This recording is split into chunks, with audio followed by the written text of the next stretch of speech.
And welcome back, everybody, to I'll Hang Up and Listen, brought to you by Fatty Beer Company, Western New York's premier market and tap room with, of course, over 300 beers to choose from at 7 different Western New York locations. If you need a beer, make sure you make it a Fatty. Oh, I don't know what just happened there. Well, little malfunction. If you need a beer, make sure you get over to Fatty Beer. Let them know we sent you over here at Two Goalies, One Mic. Great vibes, entertainment, live trivia, live music at all 7 locations. If you have a chance, please make sure you grab my preferred beer on the beer menu, the F Yeah Mango Wheat. It is incredible. I'm not like a huge drinker, but I can just knock those back down all night. And of course, our sponsors at Extreme Discount Mattress, with Western New York's finest selection of mattresses and adjustable beds, featuring the cool gel memory foam, 2-sided mattress, tele-latex, organic mattresses, Chatham & Wells, and of course, these Scott and Living, all for 1/3 to 1/2 the supposed sale prices anywhere. So stop in at any of their 7 locations across Western New York, or check out their website, extrememattress.com. That is Extreme with an X. If you're looking for even more savings, check out their closeout center at 1625 Walden Avenue in Cheektowaga, up to 80% off their already low prices. Save a fortune on one-of-a-kinds, closeouts, and floor samples. You can get a quality mattress for literally pennies on a dollar. Extreme Discount Mattress. We sell mattresses for less, a lot less. And remember, if you mention that you're a fan of Two Goalies, One Mic, you get a free mattress protector with any purchase of a mattress. So make sure you let them know that you're a fan. So Steve, it has been a minute. For those of you who know who Steve is, he is the host of the Sportscaster podcast. Honestly, I think you were probably one of the ones that really pushed me to start this podcast and really supported me from the beginning, back when we had Johnny Cullen on as our co-host. So I'm super pumped to have you on, because I know how much of a passionate fan you are and how pumped you are for the current state of the team and nights like tonight. Yeah, I'm super excited. Tonight was awesome. When Tage hit the empty net, it's a feeling. I don't know if it's because it was Montreal or if it was because they got me all fired up with the nostalgia, the 05 team, or what it was, but obviously I've been into it 15 to 17. That's a big stretch of time now. And if you go back and you listen to the sportscasters, I believed in this team. Even when Duane was gone and we lost 5 in a row, we were kind of treading water in like late October, early November there. But tonight felt a way I haven't felt in a while about a hockey game. And yeah, I'm pumped to be here with you. Yeah, and it's with you, Duane. Yeah, and like we were kind of chatting before we decided to go live. We're kind of like talking about like certain talking points for this game, like because there's so many. You know, you have the Tage 5-point night, the hat trick. By the way, with that hat trick, we are giving away a free $250 gift card to Extreme Discount Mattress. For those of you who are, so for those who are following along on Twitter, who follow us on Twitter, please make sure you are following us and at extreme_mattress. And make sure you go to our Twitter timeline, retweet that tweet from earlier, and tag a friend who might need a better night's sleep. Because if you do, you could enter to win a $250 gift card. We got pretty close with that one for quite a few times, Steve. So finally, Extreme Discount Mattress to pony up. But there's that, his 5-point night. Josh Doan continuing to absolutely dominate and make that trade, the JJ Peterka trade. I mean, 1-for-1 look fantastic. We've only gotten a small sample size of Kesslering this year, who we all know what he's capable of when healthy. So I'm super, we won that trade, right? We won that trade. I understand why Kevin Adams was fired. There was good reasons for it. Yeah. But as this team goes through this season and into next season and the playoffs, if we make it all that, there's going to be a time to look back and appreciate some of the good things that Kevin Adams did while he was here. And one of them was certainly finding a way to get Josh Doan in that trade. And the way it was presented initially, you almost felt like it was more about getting Kesselring and then, and we got Josh Doan. And we found out that Josh Doan, I've said this, I argued with my brother about it when he's here for Christmas. Josh Doan is better than JJ Peterka. Yes. If you ask me right now, who do I want on the team? I'm going to tell you 100% I want Josh Doan. Yeah, he's everything this team. I'm sorry to cut you off. But he's everything this team and this city embodies. He's a Buffalo player. Yeah, no doubt about it. Yeah, he's like a Mike Pekka 2.0 kind of. Yeah, a bigger version of Pekka who can score, he'll go out there and knock your teeth in, lay it on the boards. Like, he does everything right. Like, when's the last time, Steve, that you've watched a game with a Sabres game featuring Josh Doan where you came out of it and thinking like, wow, man, Doan played really bad? Maybe never. Never. While he's been a Sabre, almost never. Yeah. And look at one thing that has always hurt this team during the drought is these guys that were brought in that had this promise and potential somehow never seem to live up to it. And now we have a guy we bring in. I don't know how much promise or potential as a fan base we anticipated. And he's brought us a level of play that we dreamed of from some of these guys that we picked in the top 10 of the draft and never quite seen it come to fruition here. So, man, there's a lot of great things about this team, a lot of fun things to talk about tonight. And I'm glad we started early with Josh Doan because he's unbelievable. Yeah, he's honestly turned into a fan favorite overnight, right? Like, he's just like, because of the way he plays. He comes to the rink. Yeah. It's not about a fashion. How you have the players come in and they're so focused on their fits and stuff. He just comes kind of like Samuelson this year, right? Like, for all the shit we've given Samuelson for the last 2 years, he's like a hockey player. I'm not saying another else a hockey player, but he comes to the game. He looks like a bag of shit. He's just coming here to play hockey. Same thing with Josh Doan, dude. He's just a hockey player, man. He's just like his dad, but probably could end up being better than his dad, honestly, which I never thought I'd say because his dad was a Coyotes legend. But dude, he's just fantastic. Yeah, I think he might be my favorite player on this team. Yeah, he just fits so well here. He's made to be a Buffalo Sabres star player, really. Yeah, I know I'll let this. We did get a Josh Doan jersey. We're going to use that for a future giveaway, so keep an eye out for that. Actually, Steve, you'll appreciate this. So I appreciate you looking at me get a laugh out of it. But my dad made a Kevin Adams level move. Nice. So we initially got him the Josh Doan jersey for Christmas, right? But I had a bunch of other jerseys that I plan on doing for giveaways. They were the Adidas ones, which in my opinion, the Adidas ones, I don't know how you feel, are nicer than the Fanatics. They just Fanatics stuff is cheap. You know what I mean? Like, and these ones had the fighting straps in the whole 9 yards, and our original giveaway was a Levi Quinn and a Bo Byram jersey. And I told my dad, I'm like, hey, so I brought him the Josh, you have this jersey, but I also have these 3. He likes Levi. He got to meet Levi. We got to meet him in Rochester. He likes Bo and Byram, but he knows Jack Quinn is young and thinks could be here for a long time. And I told him, like, well, yeah, he signed. He's the longest tenured player signed to a contract right now, sure. But like, I mean, with the Yarmmo and he could happen. He's like, oh no, I think he's gonna be here a long time. And instead of taking the Doan jersey, he took the Jack Quinn jersey. Couldn't believe it. I love Quinn. I hope we can see the best of him at some point in the Sabres uniform. I don't know if we will or not, but yeah, definitely the best shot on the team. I mean, his shot is ridiculous. Yeah, it's like we call him like sometimes, like quite a few times, like on this show, like he's a one-trick pony, right? Like he has one. Yeah, he's a shooter. Yeah, and next to Tage, he might have the best shot on the team. It might be better than Tage. Yeah, maybe I'll say this. I think Quinn has the best release, like most dangerous release. With that said, like if he can just, and I forgot to tweet it out. I was like, I saw Jack Quinn throw a body check tonight. Like that's what the energy was like for tonight. 0506. Good play down on the boards, get a puck out late in the game. Yeah. It was. I think we're thinking of the same play. Yeah. Like he, and there was another one behind the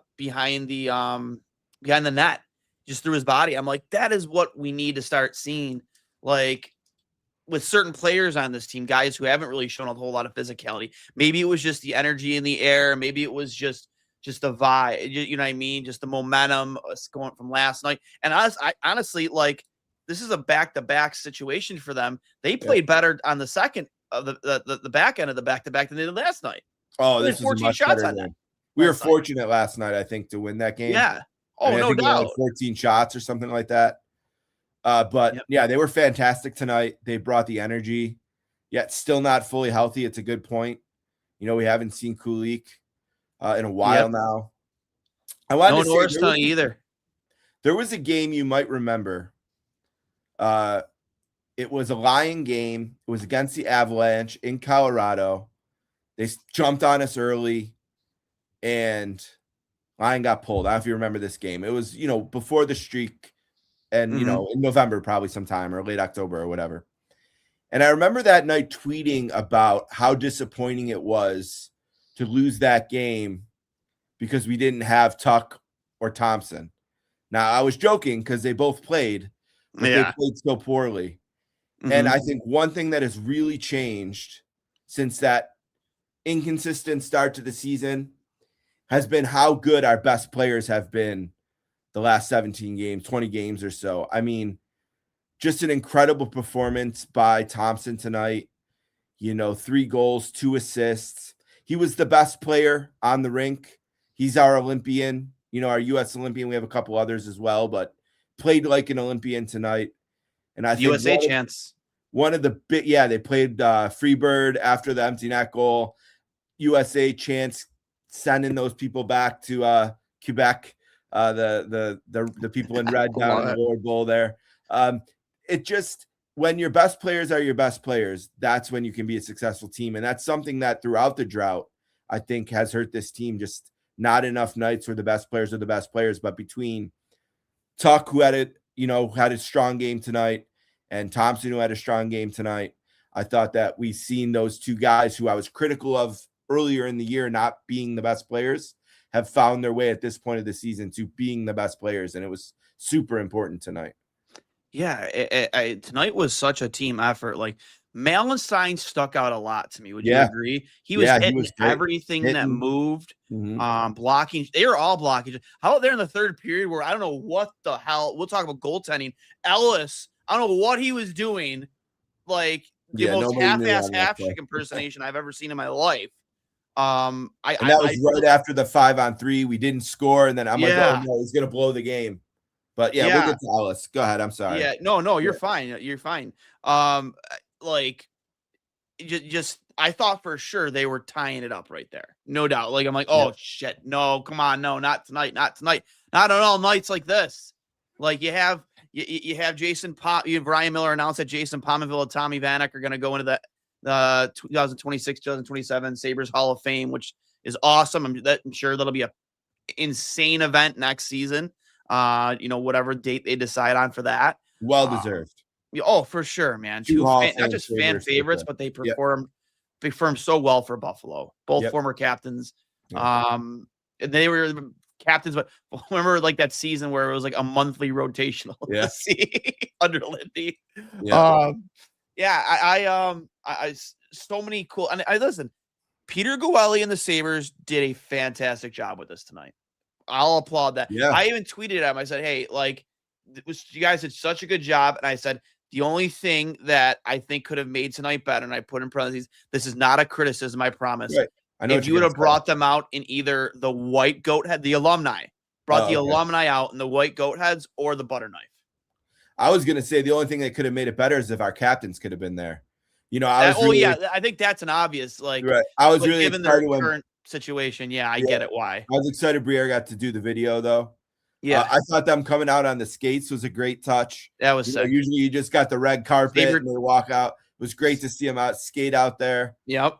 Sabretooth coming down from the roof. That was sick. The Street Fighting Man, the Rolling Stone song. Played. Just, they really set the tone great. And I was just sitting watching it and I was feeling the energy, and there was a lot of people critical when Lindy was brought back too, but man, I felt it tonight. Like, we got our guy back there on that back. Yeah, man. Our guy. Like, that's a guy who, when I first started loving this team in the early 80s, like, he was on the team. He was a captain. He took us to a Stanley Cup final, almost 2 other ones. Like, tonight, I just felt really happy that Lindy was our coach.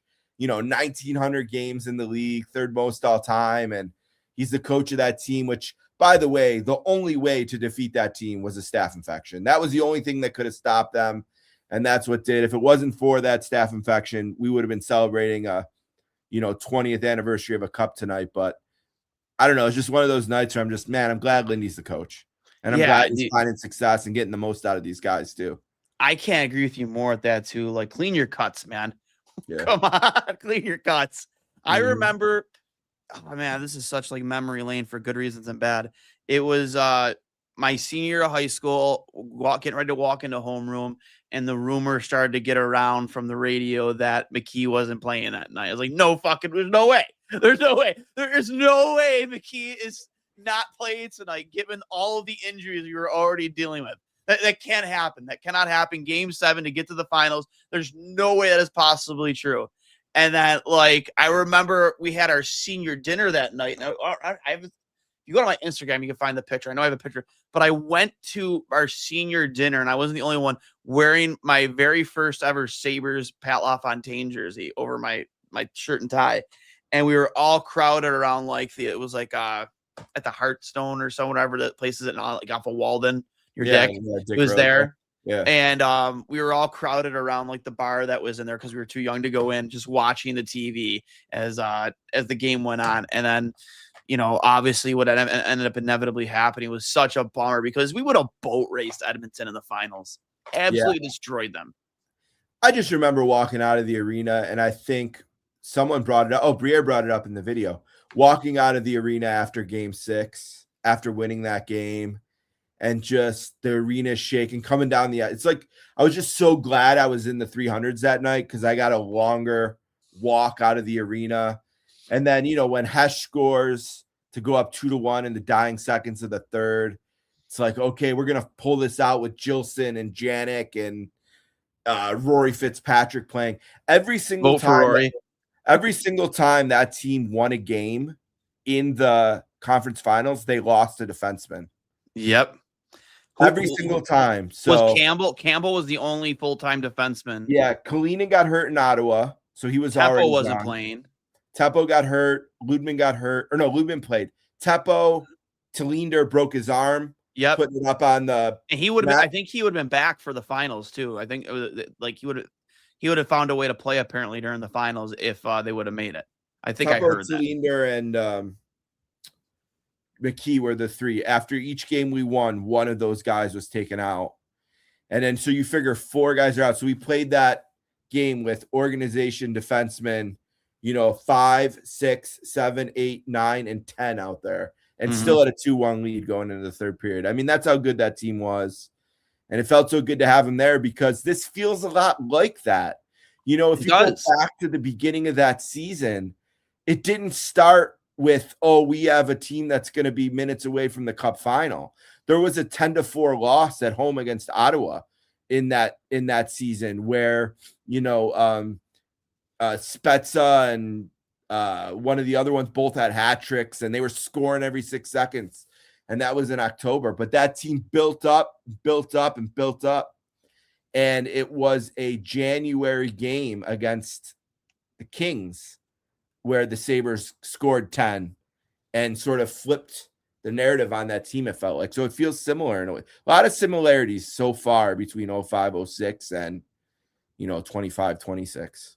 Yeah, and we talk about Malice. That's the point I forgot. Does Malacine almost remind you of Mike Greer a little bit? He's got that jam to him. Maybe he doesn't score as much as a Greer, but he's got that jam to him. Mm-hmm. It's interesting, too, because Tage had 5 points today. No Sabres in 05-06 had 5 points, but there were 4 4-point games, and 2 were by Jochen Hesch. And Jochen Hesch kind of feels like a guy that could play on this team. You know what I mean? A guy down the wing that threw his body around and found his way into big goals and, feels like a guy who could be on this team. But, yeah, Greer and Malastein's a good comp there. Yeah, the boys have bought into this. Yeah, he's done a great job with this team. It took a minute, right? It took a minute. They had to get healthy. Big job. It was a big job when he took over. Don't forget. Yep. Yeah. And there's a lot of comparisons I think you can make between this team and that 05-06 team that just never being out of a game. Like, when's the last time you actually like even down by one goal? Even this game when we they kept coming back and they took the 1-goal lead. Was it 3-2? I think it was. And it's like I never felt like they were in trouble. And you felt that way about this team early. There was a game when Duane was gone against Carolina. It was a Saturday night game against Carolina, and Duane was in Sweden. And they fell behind 4-1. And the team last year, the year before, many times during this drought, they would have been on the plane halfway through the third period. They would have lost 6-7-1. They didn't win the game, but they got it back to 4-3. They got the goalie out. They got a chance in that game early. And I remember thinking they didn't win, but this team has balls. It felt like they have a little bit of balls and some jam that we haven't seen from a Sabres team in a long time. And I think even the momentum as they've gotten some wins and some results and some confidence, you see that more and more. I mean, if Montreal got up 3-0 at the end of the one today, I would have sat there and stuck with it. I would have felt like, they have a chance. Last year, absolutely not. No, you couldn't do it. Better things to do. I'd rather just get to bed early, And we were gonna talk about Ellis too. Like, got the win tonight. Great. Fantastic. But I think over his last couple of starts, he may have played himself off He's this the team. third best goalie, right? Yeah, I think so. And I'm not a UPL guy. I'm not. But he's been good. I'm not a UPL guy. Yes, he's been good. I'm just not a UPL guy. Yep. I need to see consistency from him, not letting teams, even when you win games late in the third period, score a couple goals when you're up by 3-0, all of a sudden you're gripping your pearls. Like, one thing I like about what UPL has shown is he's been really good at home. Yes. I think all three of the goalies actually are above a 900% save percentage at home. We'll see how tonight, if Ellis dropped below that. But I just want to say about Ellis, I want to ask you a question as a goalie. Okay. Because it cost us the game the other night against Florida, and there was another instance of it tonight. What is happening that he struggles with sort of corralling the puck in the scrums? It feels like he gets down there and his glove is on it, and it looks like he's got it under control, and somehow then he doesn't. Florida scored the game winner the other night in this way, and Montreal had one late where it seemed like he should have had it, and somehow he didn't. What is it about his goal when he's down there? Because I never played the position. What are you seeing from Ellis in that? Why is that happening to him? I like to compare that to like playing whack-a-mole. You know what I mean? Like when the puck is down there and there's feet and there's sticks going around, you just got to be quick. It's almost something you have to practice as a goalie. You have to work on it because like it's all about reflection, reacting to what's happening right in front of you, just like any other situation when you're a goalie. But legitimate, it's like almost playing like whack-a-mole. And I don't know, you just have to be quick to react. I know that's a dumb answer, but it's the only way I can answer it. Like tonight was his 12th NHL game, so maybe I'm hearing from you that maybe at the NHL level he just doesn't have enough experience in those scrums. Could be very much that. Yes. Yeah. Could be very much that. Yeah. And listen, like he made saves when you needed him to. I wasn't a fan of the first goal, that's for sure. Second goal, I mean, no goalie in the league is stopping that. Demidov, like that was an absolute snipe.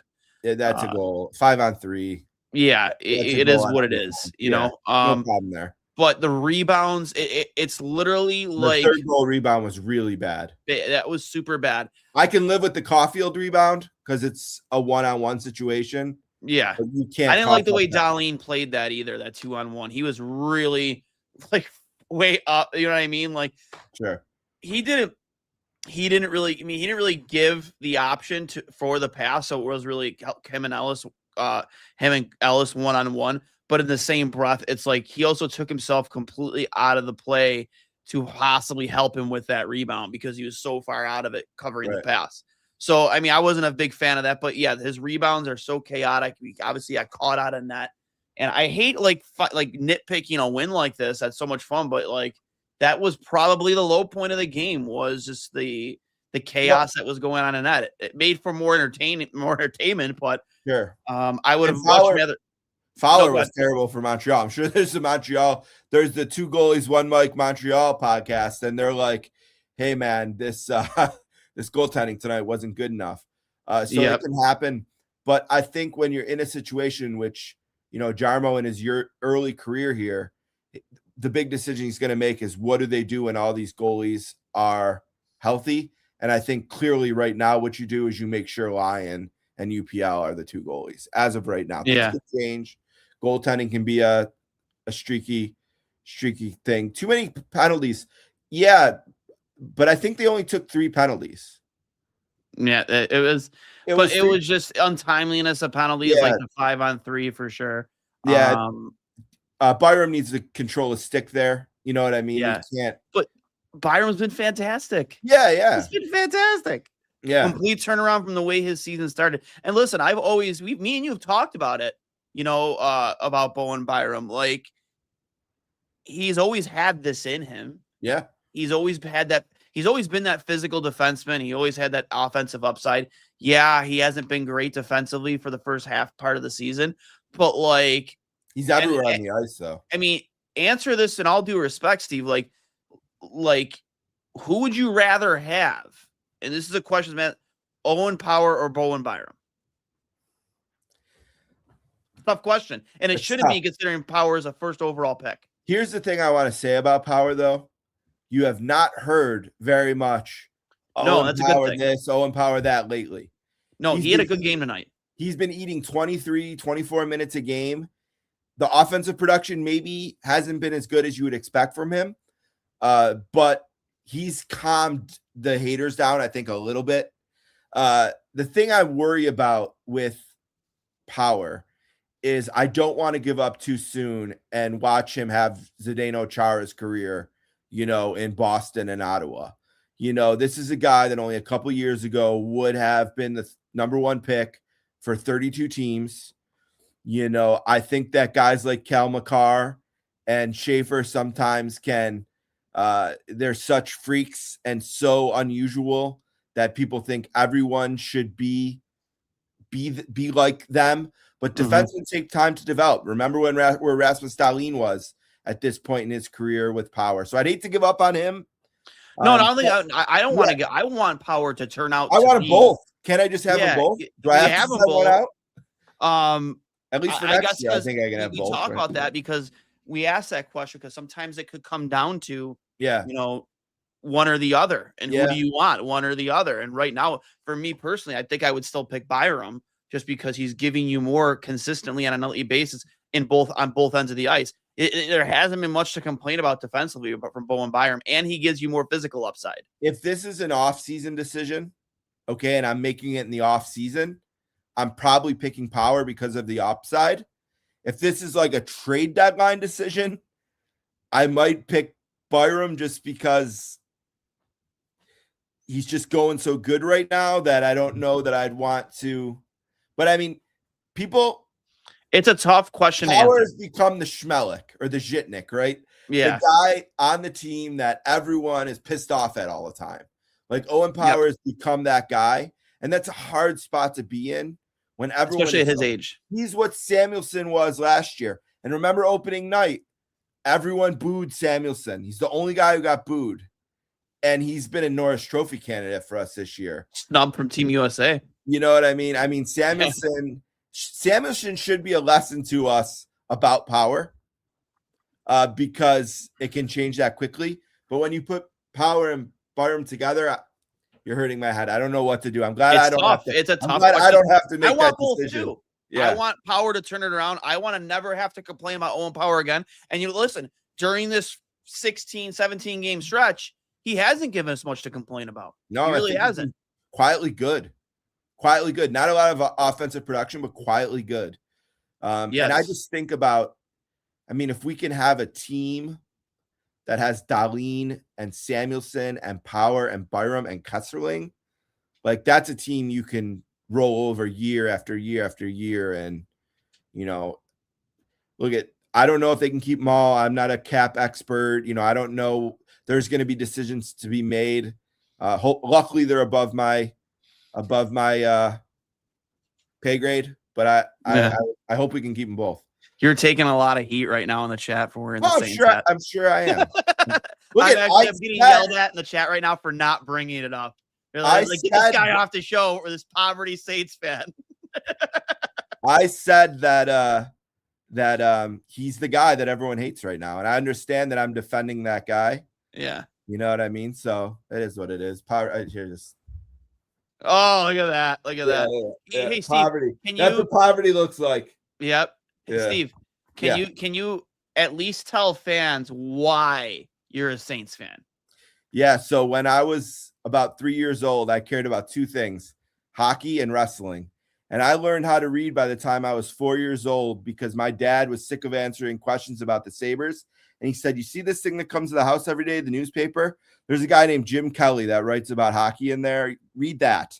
I love the Sabres so much. And one day, a Sunday in September, the Sabres were playing a split squad preseason game in Minnesota against the Minnesota North Stars. And I went to my mom and I said, "Mom, the Sabres are going to be on the radio at 1:00.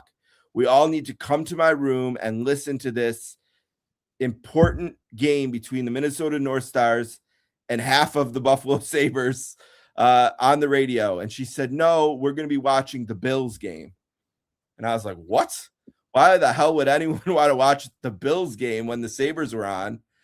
So I swore off football. It was a famous Bills game, too. It was the Bills and Dolphins.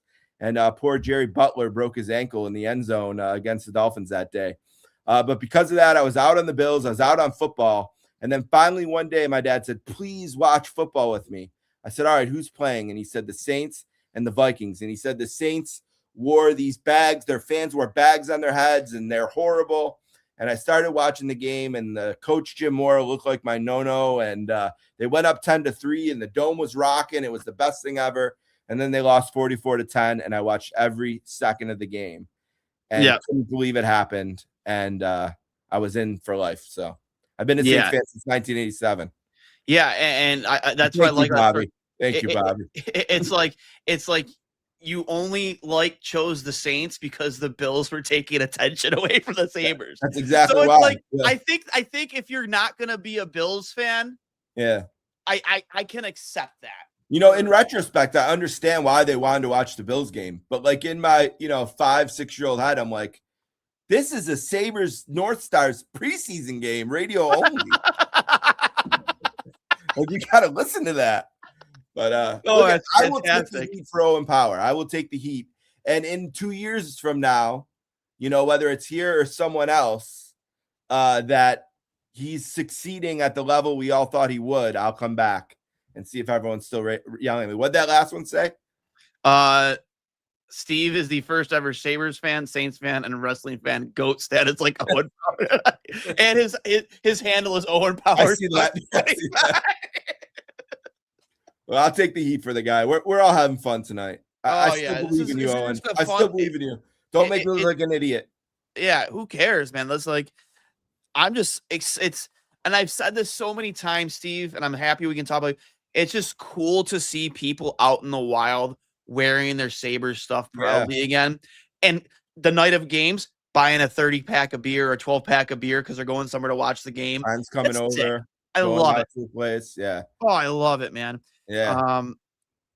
I'll bring up the box score for tonight. Like Thompson with 5 points, Doan with 2 points, Awesome with 2 points, Tuch with a goal, Zucker with an assist. Like, you know what I mean? Like, it's and Colton Ellis, he had 20 saves on 23 shots. Not the greatest night, but still got the win.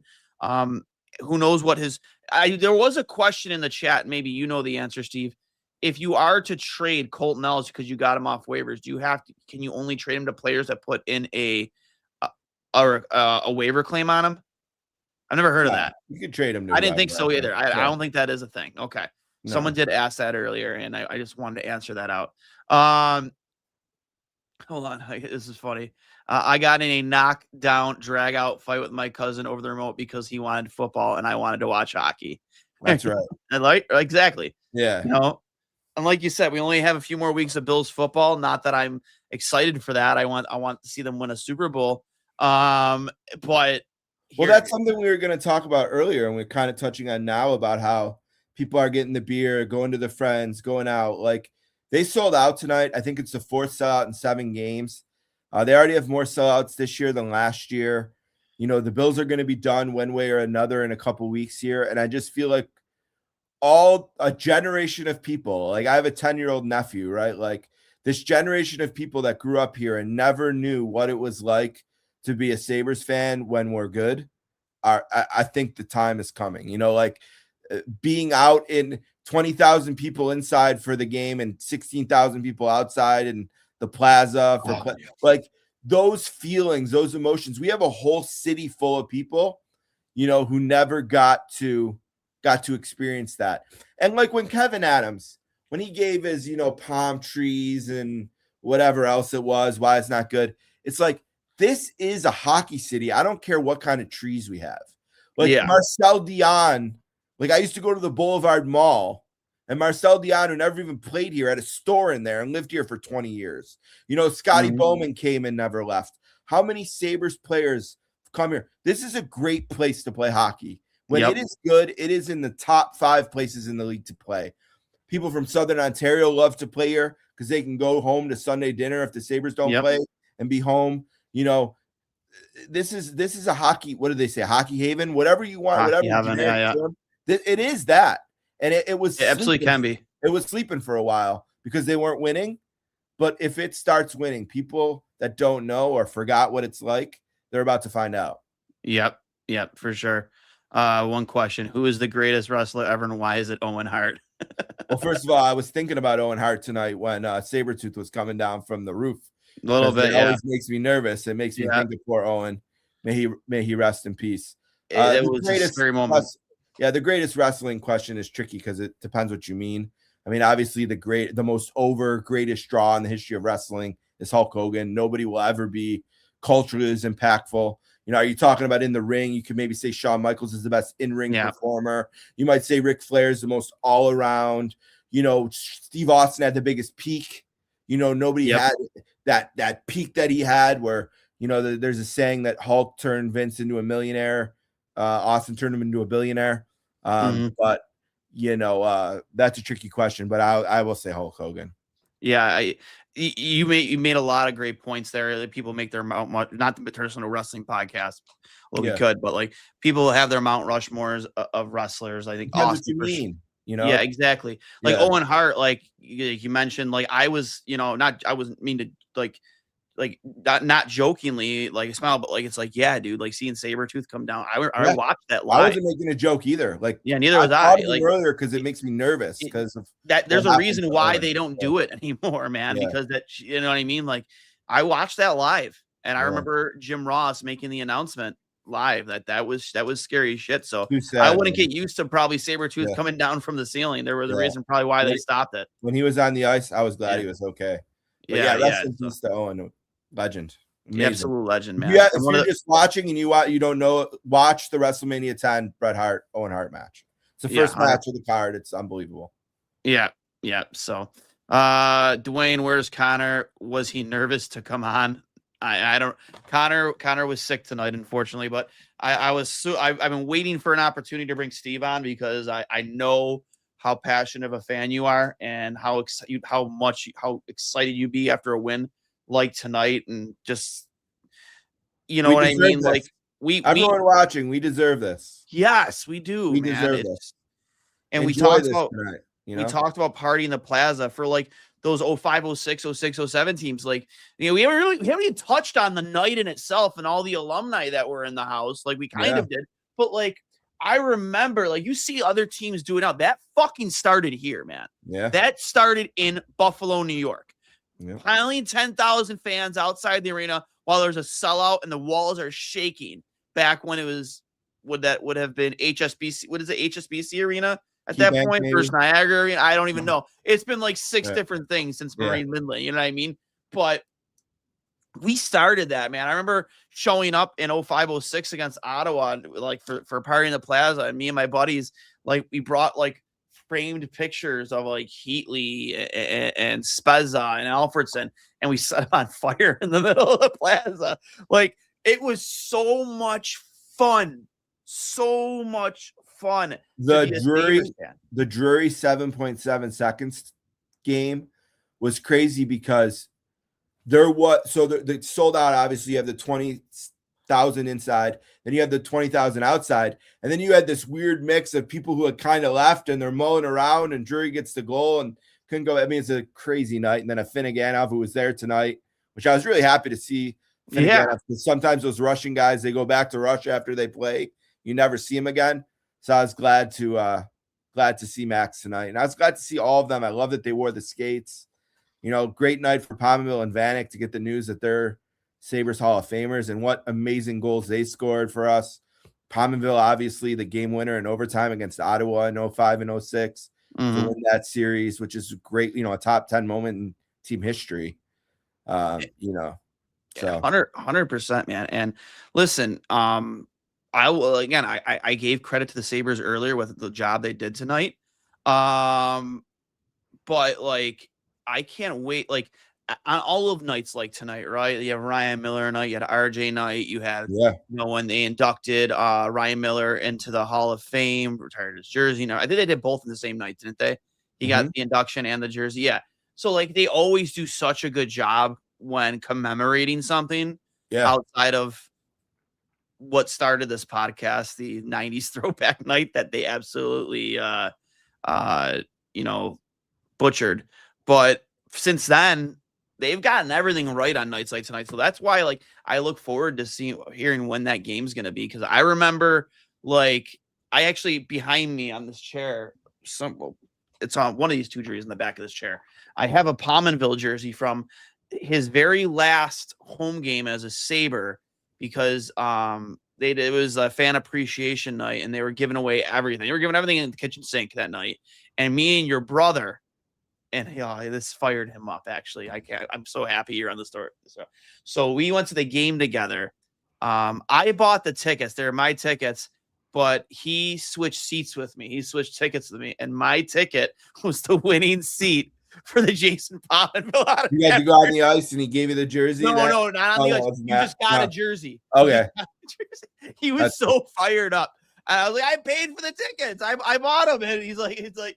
He never let me hear the end of it for like 2 years. Like, you remember that time, I switched seats with you and you were sitting in the winning seat? Like, yeah. But like, that night he scored. I want to say it was that same night. He scored his final goal as a Sabre, and the whole arena during like the commercial break gave him a standing ovation for what seemed like 5 minutes. Yeah, and like tonight they put the "Welcome to Pominville" sign up. Yeah, that was so cool. And he went up there and took pictures with it. Yeah. Yeah, dude. Like, those were such good times, man. And these are the things that a whole generation of people don't know. About. And they're going to find out. They really are. Yeah. And listen. Tonight, right? Andrew Peters was there tonight. Yep, he was. And probably the best hair out of the entire group of alumni. His flow was incredible. Ridley College legend. Yep. Andrew Peters played high school hockey for Ridley. Yeah, super good dude too. We've had him on the show. He's a personal friend and an absolute beauty. But yeah, dude, like, and the USA chance. Someone just said, you put that back up for a second. Yep. Let me see. Okay, Mike.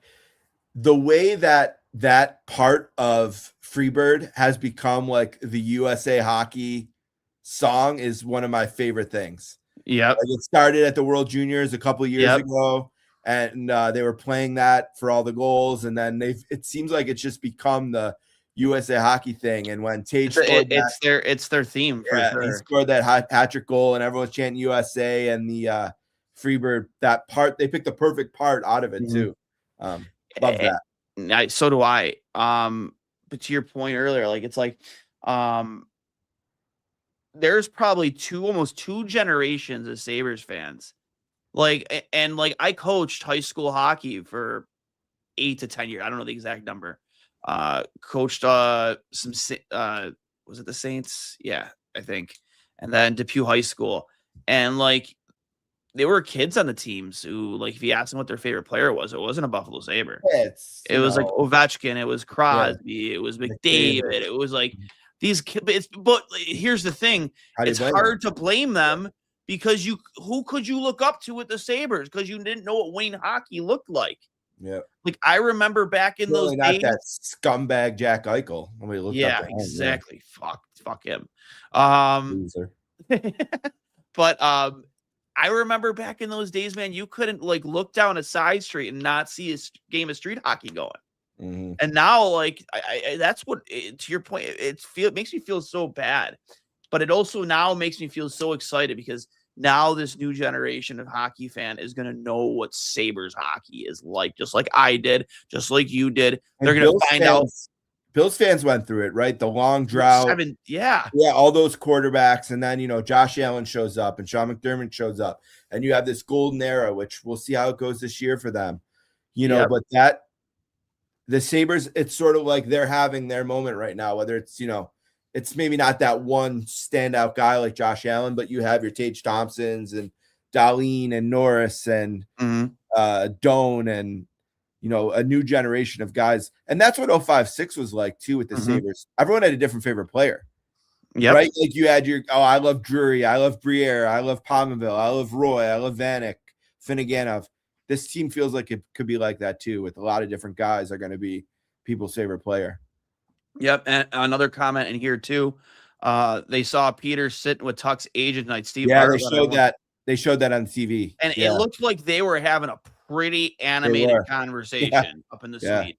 Yeah, hopefully it's telling him like, listen, be reasonable here, okay? Like, he's good, but he's not Connor McDavid. Like, calm down. Can we get in like the 10, 11 million range here? Calm down. If you want to carry the conversation for a second, I'm going to bring up the tweet and I'll show the video here. Just give me a moment.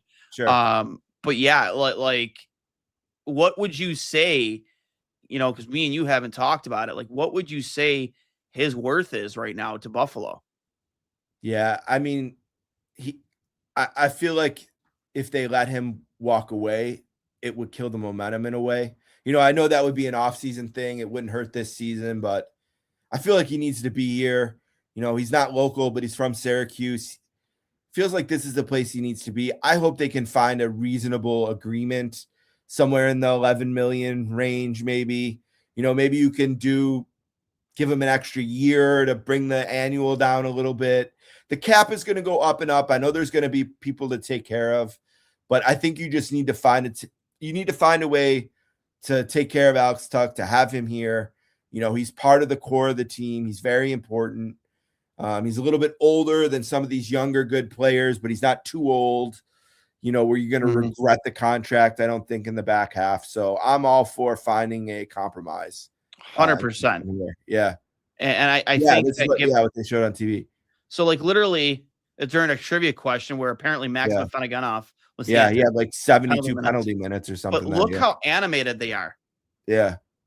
So animated. And you want to know what he's talking. He's shaking his head. He's telling him, have you ever seen what a party in the plaza is like here? He's telling him. Yeah. I love it. I absolutely love it because like, as I know people have their opinions about Andrew, like, and I'll always, anybody who ever speaks negative about the guy, like for me, it's like, he's such a good dude and he lives and breathes Buffalo. Again, to your point earlier, a lot of these guys stay here. Reve lives here. Yeah. Andrew Peters lives here. This is a great place to be a hockey player. Yeah. It really is. A lot of Bills players, Dion Dawkins, who's also Jim Kelly. Jim Kelly went to another league to stay away from here. Yeah. And then he came and he still doesn't left. Yeah. Yeah, like there's a reason why all these athletes want to be here because it's just a great place to raise a family. Yeah. And Andrew Peters is a huge advocate for this team in this city. So I hope, man, that he was talking about that situation and trying to sell him to get on Alex's ear. Like, hey, I know maybe we want to back off 10.5, maybe go down to 9.5. It's probably going to have ways to make. There's other ways to make 10, at least 10. I think you pay 10. Yes. Yeah, I'm fine with 100%. You can talk me into 11, but that's like my limit, Because that's like it depends on the years, and it's a big discussion. But the way the cap goes up and up, the way this team has played, I'd hate for them to not find a way to solve it and keep him here.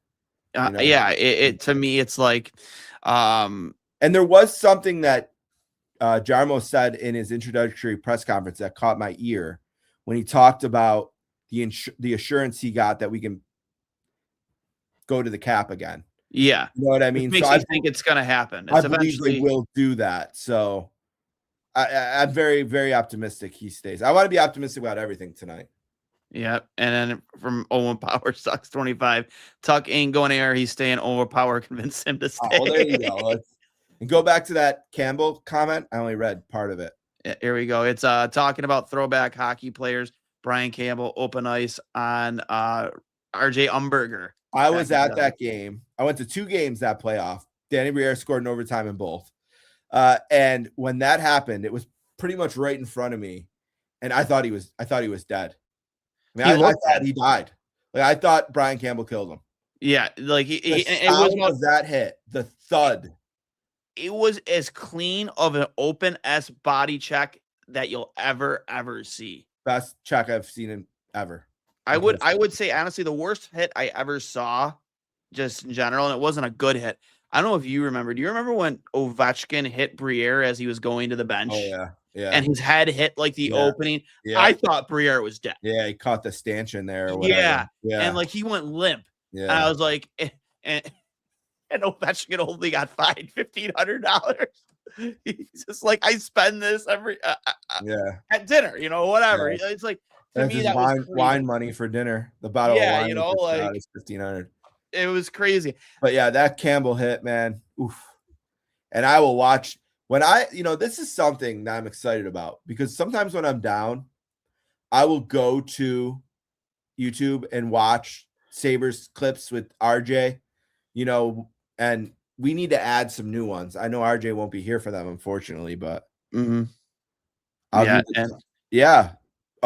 Let's add that onto the deal. Yeah. Somebody will do his landscaping. Yeah. I'll shovel his driveway. And here's the thing. I'll talk about something. Buffalo fans will do it. Yeah. They'll do it 100%.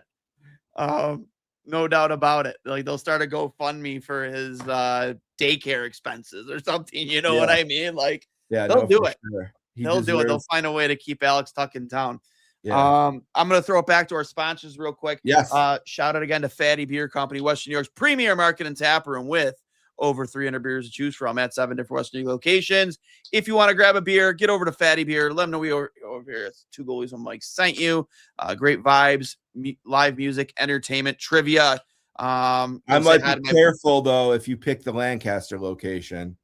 Oh, why is that, Steve? Well, it's just one of the bartenders there. I think he might be the store manager. It just gets on my nerves.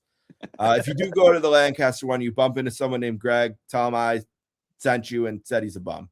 He's a bum. Yeah, he's a bum. I love it. No, I love you, Greg. I've had a lot of good times on sitting on the other side of the pine with Greg. I love you, Greg. Like I said, I don't even drink, and I just go there to hang out because I just love the vibe. It's just a good atmosphere. Greg in Lancaster. Forget the other 6 of them. Yeah, exactly. Kenmore, Hamburg, Lancaster, Orchard Park, now Amherst, North Tonawanda. The first person that goes to Fatty Lancaster and tells Greg that you're there because Steve said to go to that location, I'll buy your first 2 beers. Whoa. So the first person to get to Greg at Fatty Lancaster and say, I only came to this location because Steve said that he has to hang out with Greg. Your first 2 beers are on me. Tell Greg I'll Venmo him. That's fantastic. So what did you guys, the challenge is out there. If you go to Fatty Beer Lancaster and Greg Day is behind the pine working the bar, and you mention to him that Steve Bennett sent you, he will pay for your first 2 beers. And ask him what his stats are in the over 30 league because he likes to talk about that.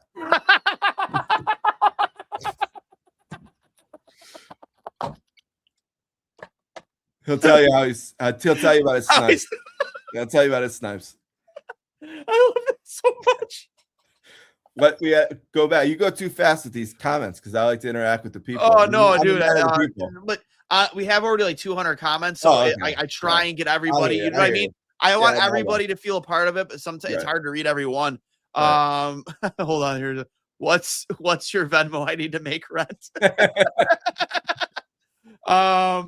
No, it's so funny because Greg, I played for a long. We used to play together. 30 plus. I haven't played in a year now since I broke my leg, busted it up. I hope they get back by summer, but I love playing on those teams with Greg and Billy and all them. But yeah, Greg checks the stats. He checks the website. He always knows going in the last couple of games of the season where he's at. I don't want to brag for him because he'll do that for himself, but he is the reigning 30 plus player of the month in December. So I just want to say that. Okay. So. Oh, I can't wait to show him that clip. Shout out to my guy Jason Flowers with the Wings.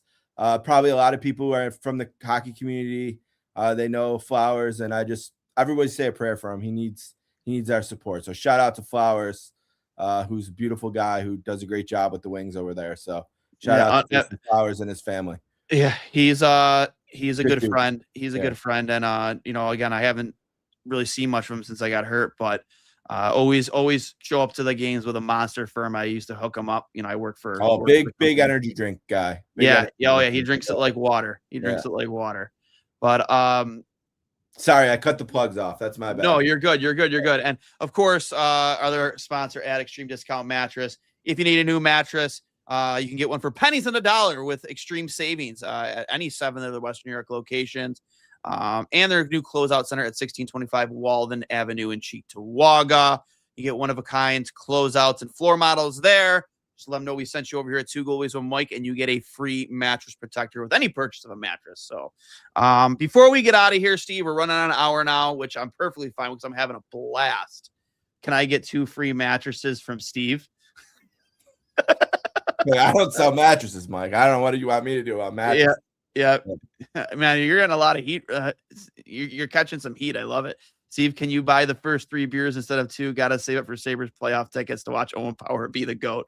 Only if it's you, Owen. Owen gets 3 if he wins the contest. Yep. Hey, there we go. Still gets 2. Yeah. There we go. Any final thoughts from you, Steve, before we get out of here? Because I've had a blast tonight. I'm just so happy. You know what I mean? I'm just so happy. I'm happy for Lindy. I'm happy for us, all of the Sabres fans across Buffalo and Southern Ontario, Western New York, people who live other places. We deserve this. Yep. We do. And I don't know how far it's going to go. I know that this is a team now well into January that's at like a 99-point pace, which is a really good pace. So I believe in this team. And I just know the one thing we need to do. And I'll say this, no matter what happens with this team, and I'm sure Duane will have me back as the season goes or whatever, we'll talk about it. We got to break the drought. Yeah. We got to. I don't care with Lindy. It has to happen with Lindy. I don't care if we go into the playoffs, we get swept, we lose all the games 5-0. We need to take that burden off of the shirt. We need to have another party in the plaza. We need to show our community that it's just, 10-year-olds like my nephew Gregory, my 9-year-old daughter Paula. They need to see what it's like. So I'm just so happy. We deserve it. And I will say, too, the Sportscasters podcast turned 15 this week. Congrats on that. Yeah, I started it in 2011. Jeff Passan was my first guest, a young Jeff Passan, pre-ESPN, before he was breaking news about stupid Tucker going to the Dodgers. Yeah. But the 15-year anniversary show just got posted, and the guests were Joe Buck, Jeff Passan, and Bob Costas. Look at that lineup. So I would love for you to check it out if you can. At @sports_casters on Twitter. You can follow me there. Like I said, I'm a man of the people. I love interacting with people who listen to my show, Duane's shows, anyone's show. But a great night. It's not about me. It's about the Sabres. And I can't wait for them to play. Saturday is the next game? Yep. And I'll be there. Me, you, and Greg all got to get together for a game. Yeah, I'll be there. I'll be at the arena on Saturday. So looking forward to it.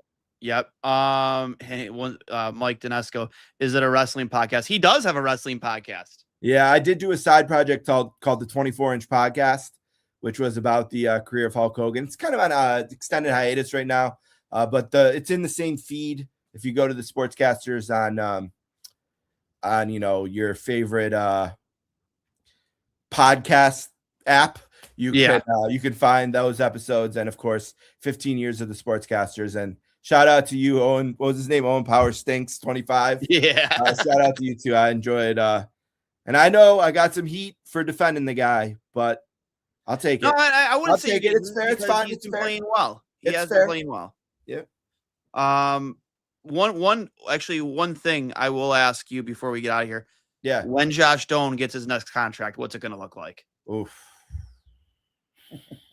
Nothing less than 8 schmil. Yeah, no, it's going to be 8 for 8 kind of frames. Yeah. And right? here's the thing too, like he's one of those guys where I have no reservations about signing him to a long-term deal. Because you know he's going to leave it all on the ice every single night. And I'm always an advocate of doing these early too. I know sometimes it can backfire. The Braves do their business like this. I'm a big Braves fan because I grew up here and they were the only team I could watch on TBS. So I grew up a TBS Braves fan. Alex does his business. He likes to lock people in early. And sure, once in a while, that might backfire. I'm sure we thought maybe Samuelson backfired. But now instead, we have a Norris Trophy quality defenseman at a price that is maybe going to allow us to keep all those guys. So I think the earlier the better on those. And I think we have a really smart guy like Yarmmo who's going to figure this stuff out. Yeah, I love it. And again, I think Yarmmo is a big reason why they're playing the way they are. And I've been very vocal about this. I think that there is a fear of consequence and accountability that comes with Yarmmo with the players. Like they know they just can't take a night off because it will be noticed. Whereas maybe with Kevin, and trust me, there's plenty of feathers in Kevin's hat that you can give him. Yeah. I just don't think the players really feared him much. You know what I mean? Yeah, feared accountability with him. We can have a discussion sometimes about why Kevin Adams was fired, and I think it was the right decision. But the better conversation to have is going to be, wow, Kevin Adams brought a lot of good hockey players here. He did. He definitely did.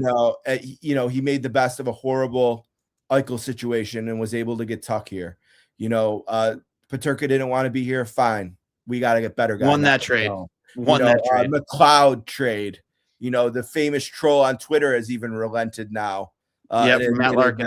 That we won that trade, So there was reasons to fire him. I know he should have been fired. I'm fine with firing him. It was the right thing to do. But there's going to be a moment here in the summer or 2 years from now, whenever we finally win the cup, and we're going to say, wow, Kevin Adams, he brought some good players here. He did. We got to give him that, And I can't wait. Here's a homework assignment for everyone. Here's a homework. This is something everyone should do tonight. It's a great night. This is how you end it. Go to YouTube, which also started in 05-06. Someone made that. Yeah, they made the game, right? Briere did, Just watch your favorite Sabres playoff moment, whatever it is. Derek Plant, 97. Whether it's Mayday, or Derek Plant, or 7.7 seconds, or one of the Briere. Go watch that tonight. And just think about what life was like as a Sabres fan then, and how you felt, and what the city was like. And let's just keep visualizing and willing that into existence for our current lives here. So now this is good homework, Owen. This is just going and watching your favorite video on YouTube. 100%, man. I spend a lot of time on YouTube as it is, so that's not hard for me. Steve, thanks so much for coming on. You can find him at the sports podcast. It's at sports_casters on sportscasters, yes. Twitter, and then you can just, if you follow Duane, my tag is in the tweet for this. Yep. And also, you just go to your favorite podcast app and type in the sports-casters. You can find me there. And if you go to my Twitter, my pinned tweet is the article that John Wertheim wrote about me and the podcast for Sports Illustrated. And if you don't know me or my story, you can check that out, and maybe it'll win you over. So thanks for having me, Duane. I had a blast. It's a great night, and I can't wait to do it again soon. 100%. And if you've enjoyed the show, if you're not already subscribed on your favorite audio podcast, we're on Apple Podcasts. Oh no, Duane has fallen into an abyss. Duane is now a circle. We've lost Duane, but don't worry, I'm here. I can talk. If it's on me to talk, I can definitely talk. I really had fun tonight. I'm really excited about the Sabres. I'm really excited about what's coming for this team, for this city. All the Bills fans, good luck this weekend. Sean Payton's going to be a tough out, but you got Josh Allen. You can beat anyone in the world for sure. But yeah, it's just me, the Sportscasters. I started it in 2011, and Jeff Passan I was lucky to get him to agree to be on it before it was really even a show. And from there, I've really made some great contacts and some good friends. And it blows my mind that Bob Costas made his third appearance on the podcast on this 15-year anniversary show, because Bob Costas was my sports media hero growing up. And the first time I had him, I could barely talk. And he actually gave me 30 minutes on New Year's Eve to record with him for this episode. So I hope you check that out. But yeah, I mean, to talk about the Sabres, it's been a great night. I'm going to be down at the arena. Whoa, I'm over here. Camera 1, camera 2, camera 1, camera 2. Wayne's World reference. I'm going to be at the arena Saturday for the game. Should I be in 1 or 2? I'm going to be at the game on Saturday to see the Wild. My friend Dan Bender's taking me. Camera 1, camera 2. So shout out to Rob Wise and the Wise family, my former season ticket seatmates, who I know are watching in Ontario. Shout out to them. This is really crazy. I hope for all the Bills fans that someday you have a fat head in your office like this because you won the Super Bowl on a pick 6. Pretty awesome. I don't know. I don't have a lot to say, which is rare for me. But yeah, other people have been on the sportscasters over the years. Peter King, Joe Poznanski, Jay McKee was on. We actually discussed the infamous staph infection. You know, Jay McKee told me about waking up and having it, and he watched the game. He had a hoodie over his head and pulled the strings down so he could barely see out of the hoodie watching the game. And he said he would have been available, you know, going forward if we had won that game. I had Jay McKee on. Duane is gone. His feed has dropped. He's not even on the planet anymore. He texted me and he said that, what has Duane said? He said, talk for like 2 minutes. My feed just dropped. So I'm trying to, it's called vamping. I'm trying to vamp here. I wish I had access to I wonder if I go on YouTube, I can see the chat and then I can respond to some of the questions. Let me try that. All right, here we go. All right. Peyton seems like a jerk. I think Sean Payton is one of those guys that if he's your guy, you love him. And if he's not your guy, yeah, he can be a little bit arrogant. That's definitely 3. Sure. 43 Academy. Shout out to Mark. Yes, 43 Academy is one of the great Buffalo public schools. Sorry, dude. I didn't mean to put you through that. I found the chat. Eventually, I don't know what just happened. I don't know what just happened, but all of the power in my house just like shut off on me. And yeah. So everything just kind of cut out on me, including my internet. So I apologize for that, everybody. There's this. I got a shout. Do you see Ink Mike or something like that? You want to put his comment on there? Yep. See, it's a YouTube one. Yeah. So I went to school 43 in Lovejoy with Mike, and we were in the 8th grade together, and we had our math final. And I was like the head of the class, you know, I was definitely passing, and Mike was kind of like on the borderline. And our teacher was this guy named Mr. Boglioli. And he was during the math exam, I looked over at him in his chair and he was like this. You know, he was all pretty much passed out drunk. And I wrote down the answers to the problems for Mike and slipped it to him. And and he passed the math final and made it to the 9th grade. But shout out to Mike, a good dude. Yeah. And thanks for bearing with us. A dog lover. I'm assuming that your face was split in half there, wasn't it? Yeah, I was like camera 1, camera 2, camera 1, camera 2. Like, thank you for holding it. Thank you for holding it down because our overlay doesn't like normal StreamYard overlays. It'll like, you know, if I get kicked out of the room, it'll just go back to single screen. But we have our own special overlay here, so to make for a better show. So I apologize everybody for that. Like literally, our power went out. You know, I'm not sure if it's a weather situation or not, but including my internet, and all of a sudden everyone just went blank. So I do apologize. But hey, man, Steve, again, thank you for coming on. Thanks to everyone. Thanks to Duane for having me and everyone for having some fun. So it's great night. Yep. Good night to his real name is Buffalonians. Whose real name is Clarence? What does that even mean? I don't know. The chat's getting out of control. And thank you to all of you who popped in the chat tonight and contributed. It's over close to 300 comments tonight, and which is incredible. And again, I think I left off. If you did enjoy the podcast, we are on Apple Podcasts and Spotify. We're your audio podcast. You can follow us on Twitter at 2goalies1 Mike. You can find myself at Duane S39. You can find Steve at sports-caster. Underscore casters at sports_casters. You can find us on Twitter. I refuse to call it X. It's Twitter. Instagram, Facebook. And if you're watching on YouTube, as I see many of you are, please hit that like button. Hit the little bell icon, subscribe. Appreciate you all. And as always, let's go Sabres, huh? Forza Italia. On a warpath. Let's go.